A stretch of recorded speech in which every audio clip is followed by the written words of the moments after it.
Hi, my name is Dr. Elizabeth Kim. I am the Trauma Medical Director at Medical City McKinney, and I just want to thank you guys for coming here today. I have been the TMD since 2017, and I've had the privilege to see our trauma program grow from a small community hospital to the comprehensive Level 2 trauma center that we are today. We work closely with EMS. Okay, I was actually out at Allen EMS not too long ago, and we work with our first responders just so that we can provide the best care for our patients. We were immediately notified about the event by Allen, and we began mobilizing.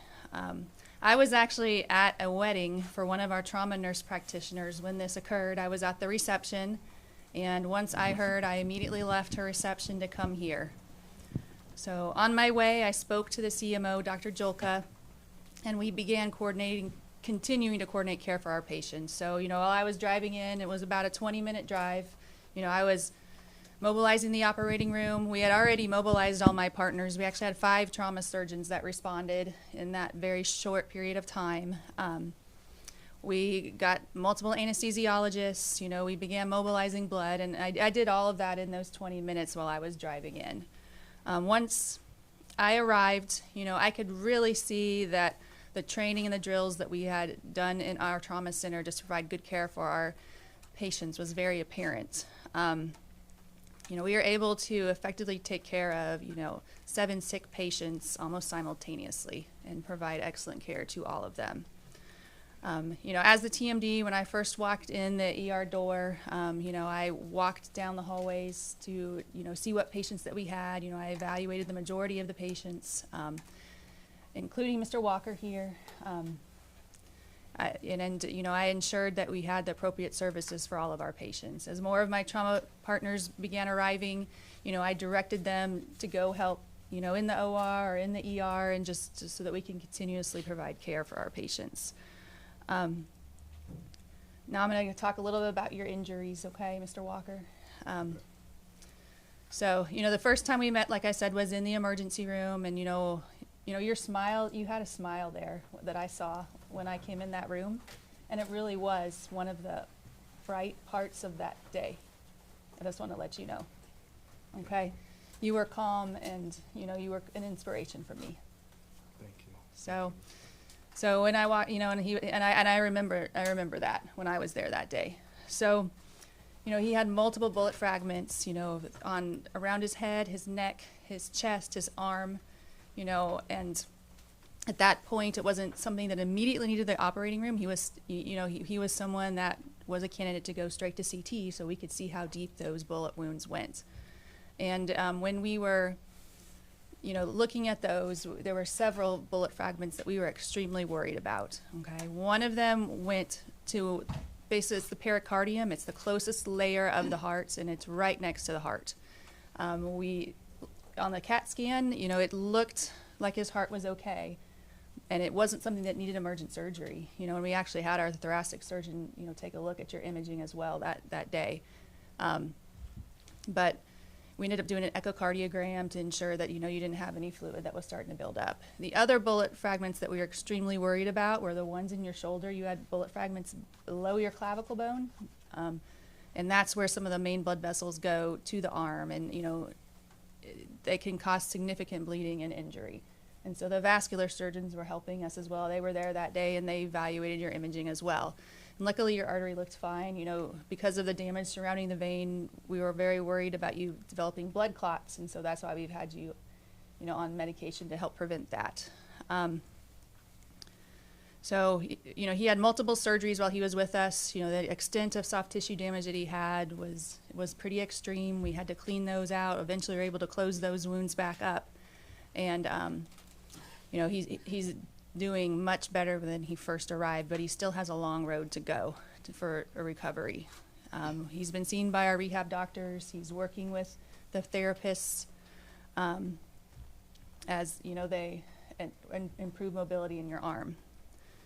And so the last thing I kind of wanted to say was that, I am so proud of my trauma center. I've worked with our teams and our nurses and, our administration just to provide excellent care for our patients. And it was really apparent that day that everyone's hard work, with everyone's hard work, we were able to provide excellent care to our trauma patients. And you know, we always want to keep our patients near their local communities. It's, in my opinion, it's better for patients, it's better for families, you know, and I'm so glad that we are here in McKinney and that we're able to provide that care. Cassidy. Thanks. I'm Cassidy Summers, Chief Nursing Officer. I've served here for the last 7 years. On May 6th, in a matter of minutes, our community was shaken and lives were changed forever. In a matter of minutes, could have altered the course of my life. My family and I had just gotten home from the Allen Mall when I received the notification that there was a shooting there. And after the fact, I learned that we had walked the exact same path that the shooter had gone less than an hour before. I came directly to Medical City McKinney, where we immediately stood up the command center. This allowed us to coordinate staffing, decompress the emergency department, manage family and visitors, deploy appropriate supplies and resources so that our staff could focus on the high quality of care that our patients needed at the time. As a Level 2 trauma center, Medical City McKinney is prepared to receive critically injured trauma patients. And within a matter of minutes, Mr. Walker was the first of 7 critically injured patients that we received in our emergency department.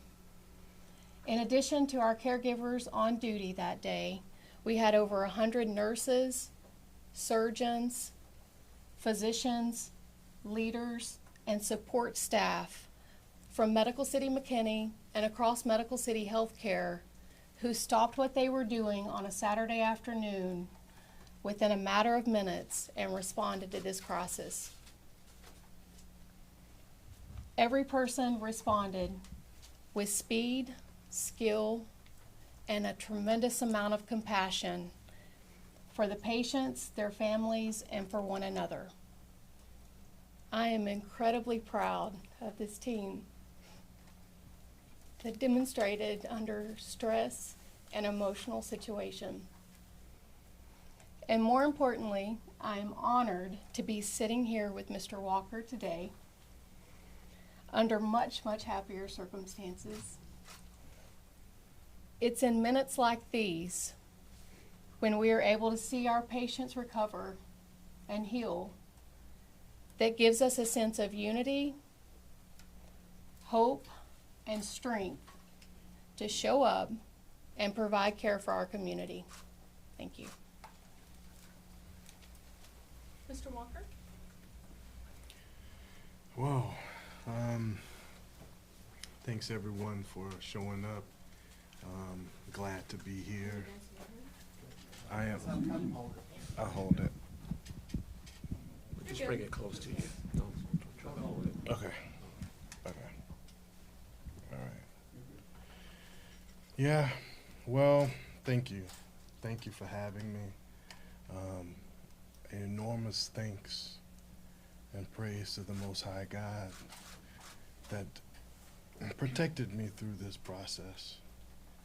And when I say process, it's a process that's going to continue to be ongoing. As soon as I entered this hospital, medical professionals expressed the highest level of love for me. I had the mindset that, you know what, when I come here, the energy I'm going to give out, I expect back. So I continue glorifying my Lord. I continue thanking people in advance for using their expertise to repair my body, my spirit, my hope. And, you know, that mindset, I think, got me through. Met some incredible people along the way. Too many names to express, and my memory's not that good. But from the technician to the person cleaning the hospital to the doctor, nursing lead, they all came in confident and gave me hope through this process. And hopefully I can keep in touch with a few of them to continuously give me hope through the process. I think this event was just evidence of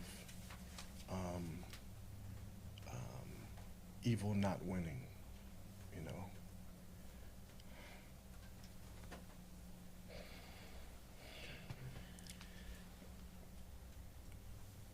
The power of God just showed brightly and gave me an opportunity to fight through this process, and evil is not going to win.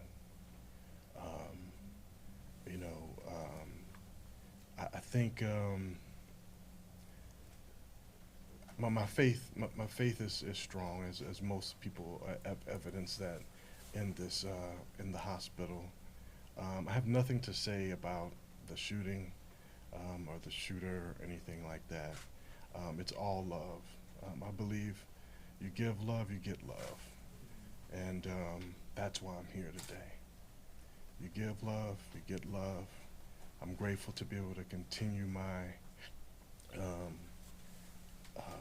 healing process with hopefully Medical City or other doctors or other branches of medical help. I'm just grateful to be here, grateful to see my daughter again, great to see my supportive team, my fraternity brothers, Alpha Phi Alpha Fraternity Incorporated, locally, nationally, administration of the hospital, you know, family, friends. It's just incredible what we could do if we unify and come together for a great cause, put our minds together. Prayer, man, the prayer is just incredible. I mean, people are praying all over the country, UK, Arizona. I'm getting all kinds of feedback of people praying for me. I just want to say I'm grateful, I'm thankful, and I love everyone. Thank you. Also, I know you guys are going to have questions, and I'll just ask you to just sort of limit your questions just a little bit. This has been very difficult for Irving to try to have to relive this, but I know I can echo on behalf of Irving's family, friends, fraternity brothers. One of the most difficult things for us is getting him away from Medical City. I mean, because I think the way they have treated him here, I think it's been fantastic. You know, he calls you guys his dream team, and I think that means a lot to Irving. You guys are going to hear his story. You're going to see pictures of the car, and I mean, the car, it just doesn't do any justice to what you've heard. When you see the shots to the windshield, you're going to wonder how he's even sitting here today. But again, Irvin wants to try to answer as many questions, but we're just going to ask that you be very limited in your questions and just kind of respect that he's trying to get his health back together and trying not to have too much coming at him at one time. Okay. If it's okay, because we have a full room, I'll just sort of call. Steve, you want to start?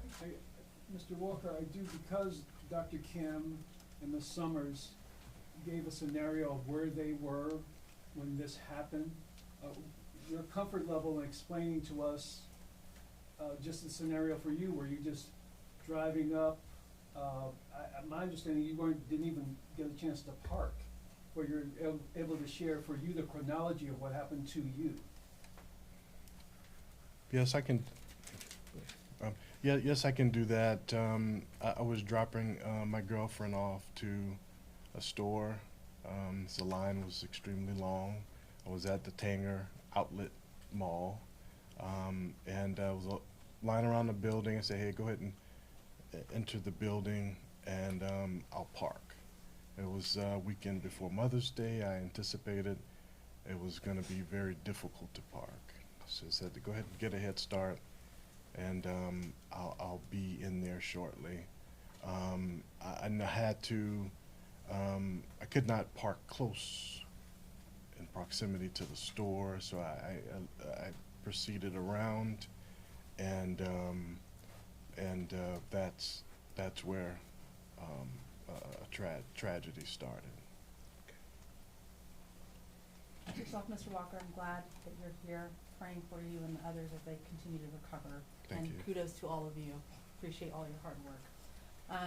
In your comfort level, if you feel comfortable answering this, in regards to the security guard, Christian McCord, who died at Heathrow, did you have interaction with him, and would you feel comfortable just talking about that interaction? Okay. Just very briefly. You can. Well, after I had already been impacted by the shooter, and I'd already exited my vehicle and running seeking for help, because I knew I couldn't drive to the emergency room. I wasn't too familiar with the area, so my mindset was to let me get out and seek help, right? I knew I was bleeding profusely, so I got out my vehicle, and I saw what looked like a security officer approaching on his Sedgwick, and I ran towards that way. So that was our initial meeting. He came to me. He appeared at, I don't know how much detail I should give, but that was our interaction. You know, and he proceeded to tell me to have a seat, because I was walking and running. I was running, then I started jogging, then I started walking fast because I knew the urgency of my matter, to a seat, right? And he was behind me, and I don't have much to say after that. The tragedy occurred. Next question. Yes. It's been beautiful hearing you discuss your strong faith. If you're comfortable with it, could you tell us about the way that you prayed while you were at the mall, if you're open to that? Yes, I do remember. I know that in this, never been shot before, so it was in, I guess what most people would call shock at the moment. But anytime I'm in trouble, I call on the Lord, because I knew God was the only way I'd get out of that. And it wouldn't be a person per se. It would be, you know, God that would bring me through that process. So I just began to praise Him and be thankful, glorify Him as the Most High. And most people that know me, I might just start praying out of the whim. I may just start giving Him glory in the most unforeseen times. So people that know me, it's just something I do. So to answer your question, I'm always praying, but I just exalted Him as the Most High during that time and asked Him for His protection. And that's it. Next question back there. Yeah, Mr. Walker, appreciate you making time. And you know, good advice for all of us, always be praying. I'm curious, as you sat there wounded and praying, when did you know for certain that you were going to be okay? I would have to say this. First off, I didn't see the shooter. So, when did I know it was going to be okay? Let me think about that. If it's okay, may I just redirect this just a little bit? Mr. Walker still has a way to go in his recovery. So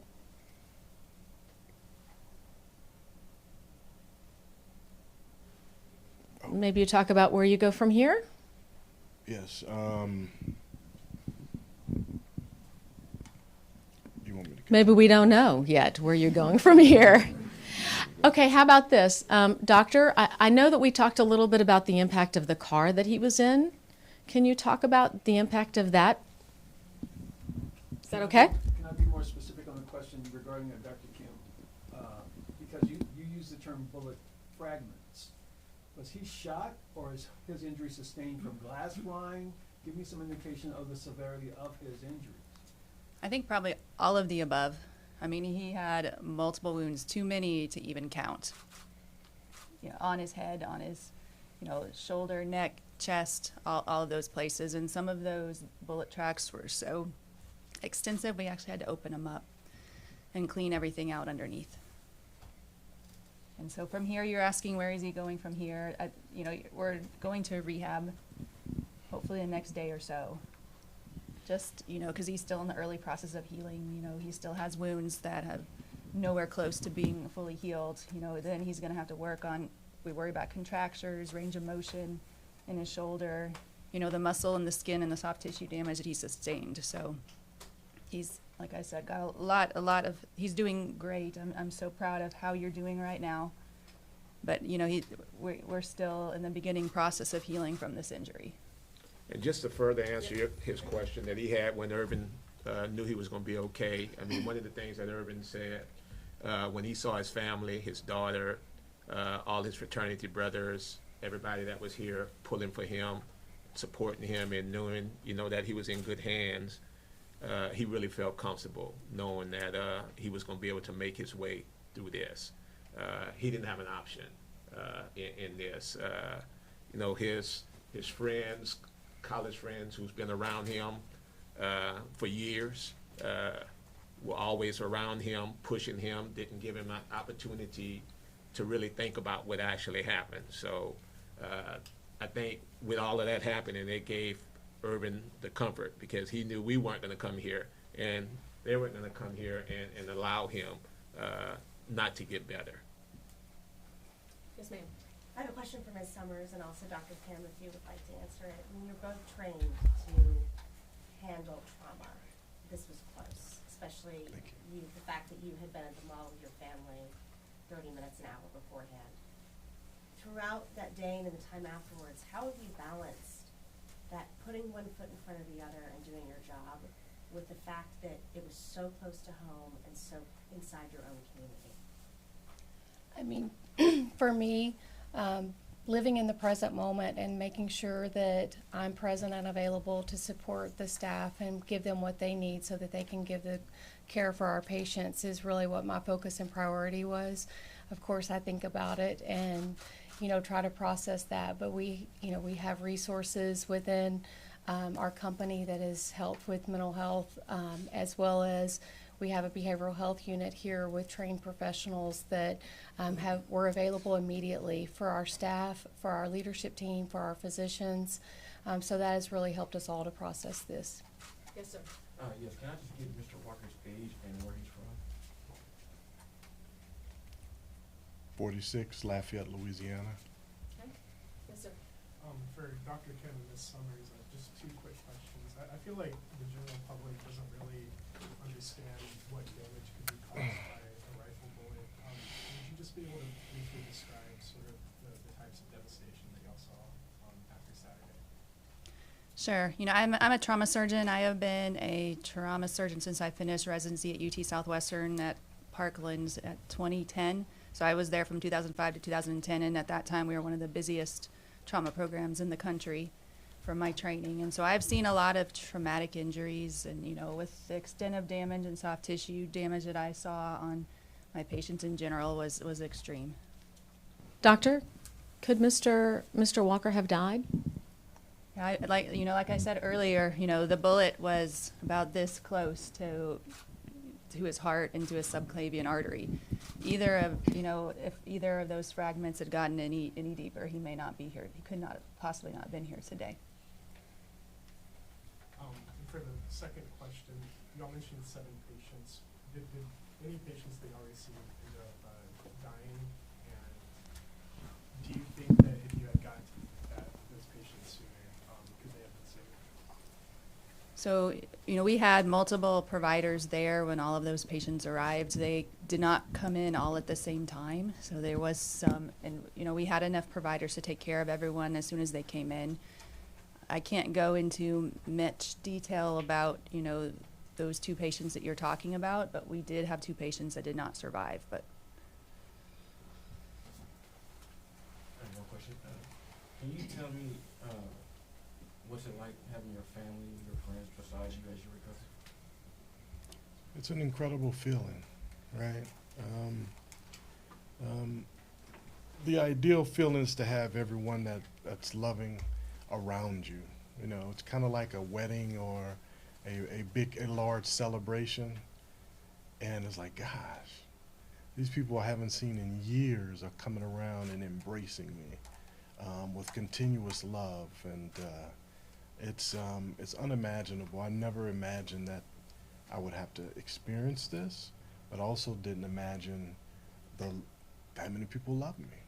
You know, so it's just an incredible feeling. It's hard to describe. Yes, ma'am. Hi, my name is Aisha Chowdhury, Texas Metro News. Thank you so much for speaking to us today. Can you tell us a little bit about your life prior to the incident?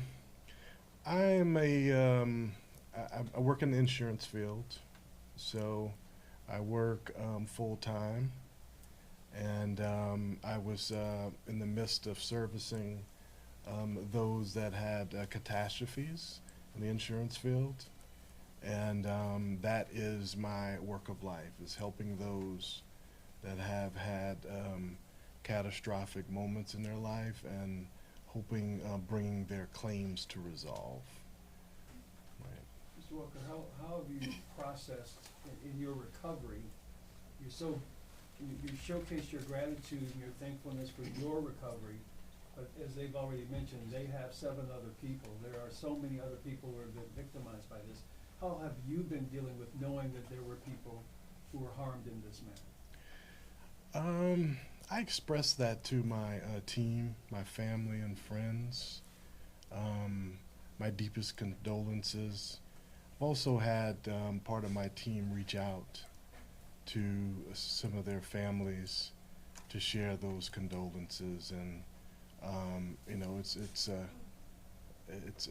a horrible situation. You know, it hurts to see people have to suffer and see their family or their kids pass away. So it's a tragic time. Yes.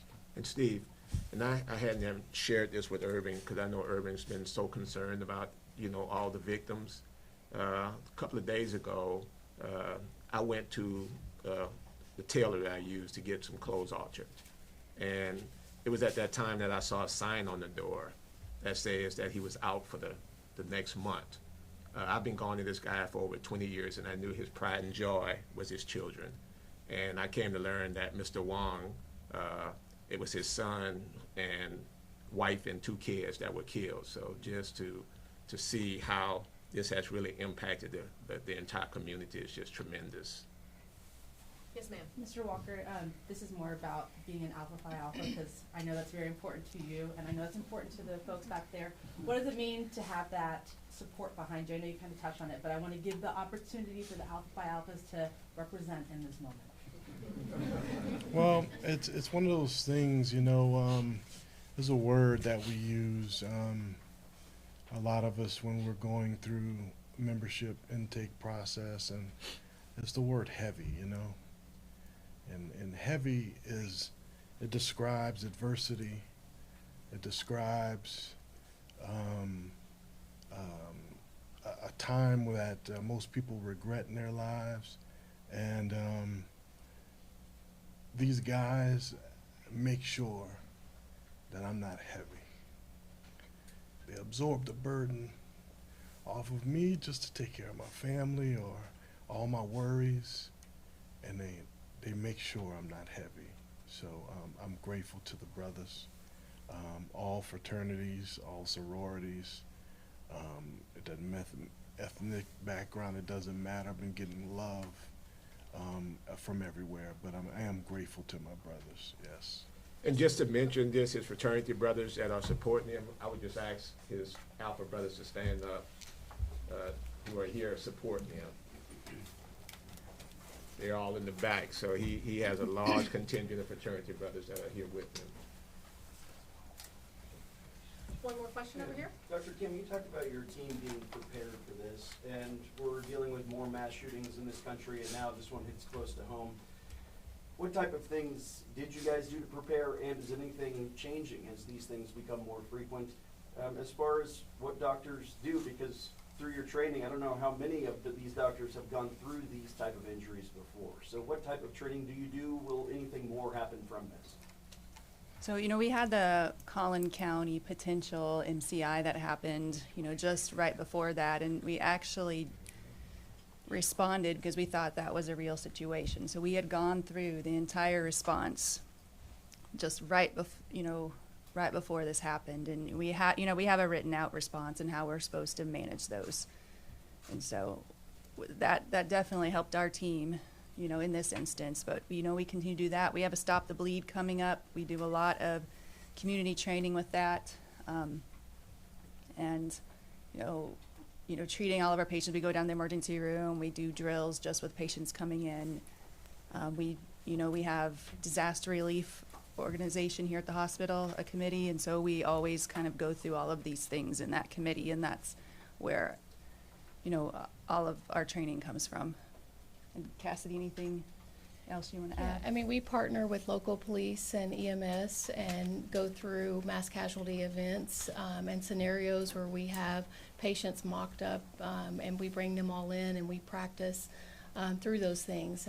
Those are the tests that we hope that we never have to go through, but I'm very proud we were prepared, and it's something that we do on an annual basis, and we'll continue to enhance our program from this and learn lessons.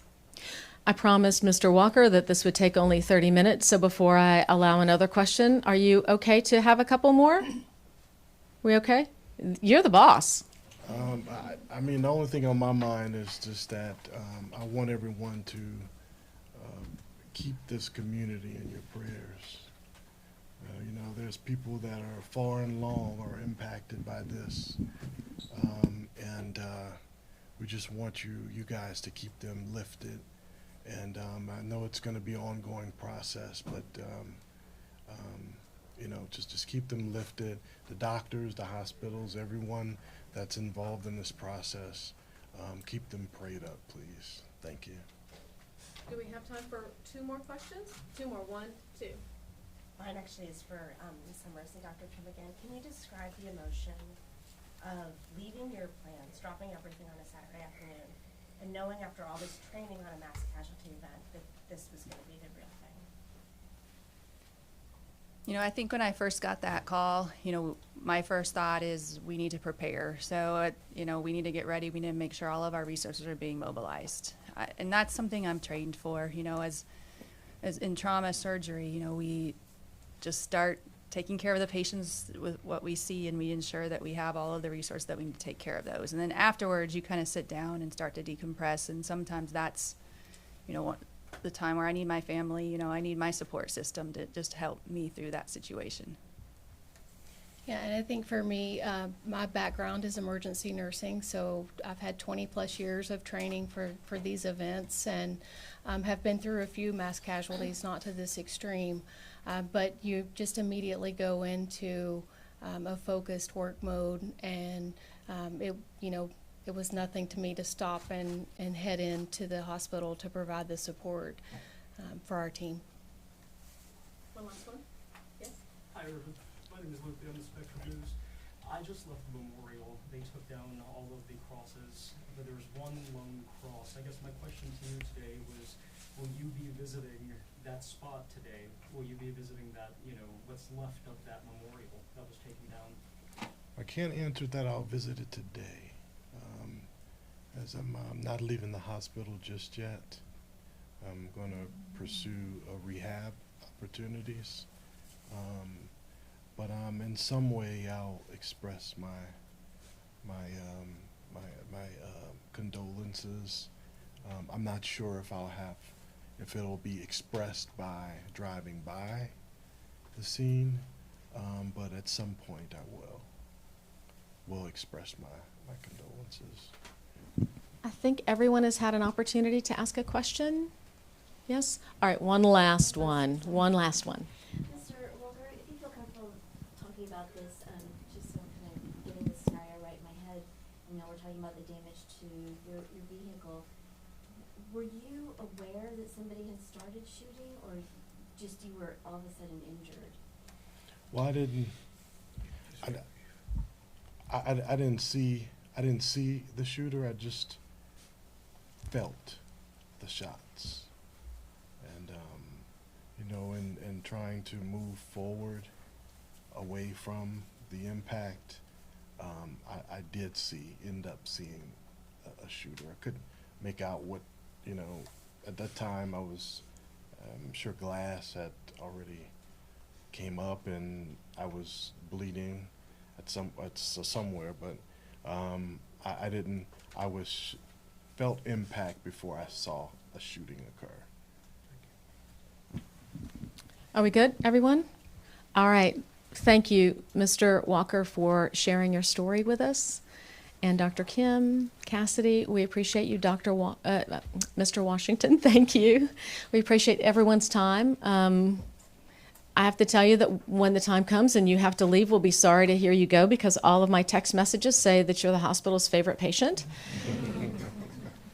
So thank you for your time today. Thank you, everyone. If we can let them depart, I'll stand back and you guys can depart. And if the media will just stay here just for a second after they go, okay? Thank you. Thank you for coming today.